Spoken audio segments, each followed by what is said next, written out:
Hello, everybody. This is Matthew Brown. Welcome to the Man Creek Podcast. Today, I want to talk about something I like to call the Big Bad Wolf scenario.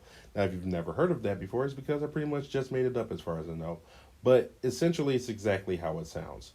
You have a person coming to the door like the Big Bad Wolf, banging on your home door like the Big Bad Wolf, and announcing themselves as the bad guy like the Big Bad Wolf.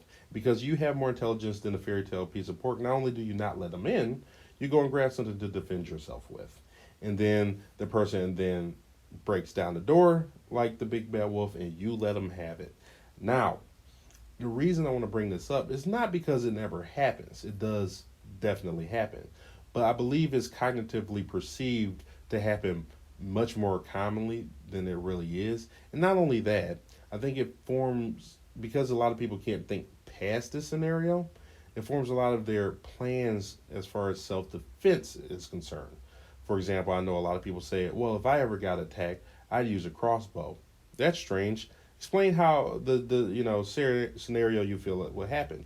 And then they go into the big bad wolf scenario, right? They don't call it that, of course. I'm calling it that because I'm weird.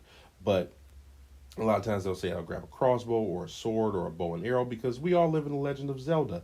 And then Link saves the day because, of course, they can one shot the bad guy in the head with the crossbow, being as good of a shot as they are, right? Of course, you're the savior of Hyrule.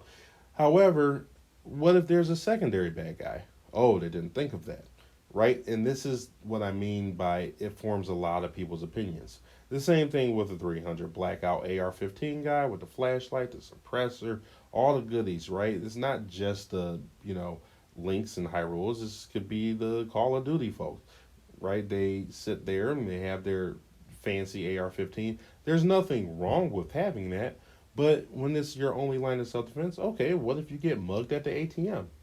Oh, you don't have that on you. Well, why not? Oh, because it has a 16-inch barrel. Oh, well, perhaps you'd have something for that type of scenario. See, these people don't see past this particular situation, and it not only forms their mode of self defense, it can also form a lot of opinions, right? Oh, I don't see a scenario where that would happen, right? How would you ever get to your weapon? What if it's on me? Oh, I didn't think of that, right?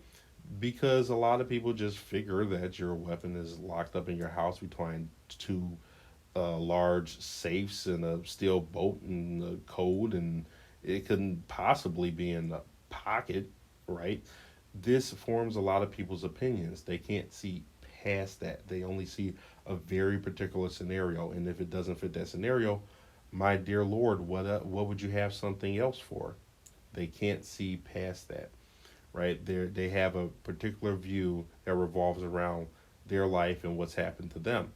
And when a lot of things haven't happened to them, uh, it would be breaking their belief system or challenging their thoughts to think otherwise.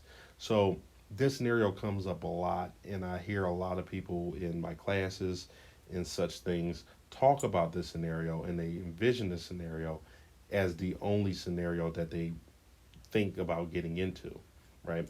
Not that they can't think, that they know robberies occur, right? They know assaults occur, but they don't think about that. They're not thinking, oh, well, that happens doesn't happen to me, or I don't go to those kind of places. They don't even get that far a lot of the times. They just thought of that one scenario and thought around it. This, I believe, is not to anybody's benefit, right? There's a large variety of things that can happen. But first, I really wanted to talk about the Big Bad Wolf scenario because I will be bringing it up again, and I'd like to have a reference point of me addressing what it was in the first place instead of having to lay out the entire situation, right? Anyway, thanks for tuning in. I wish you a fantastic week. God bless you. Hope all your good dreams come true, and I'll talk to you next time. Peace.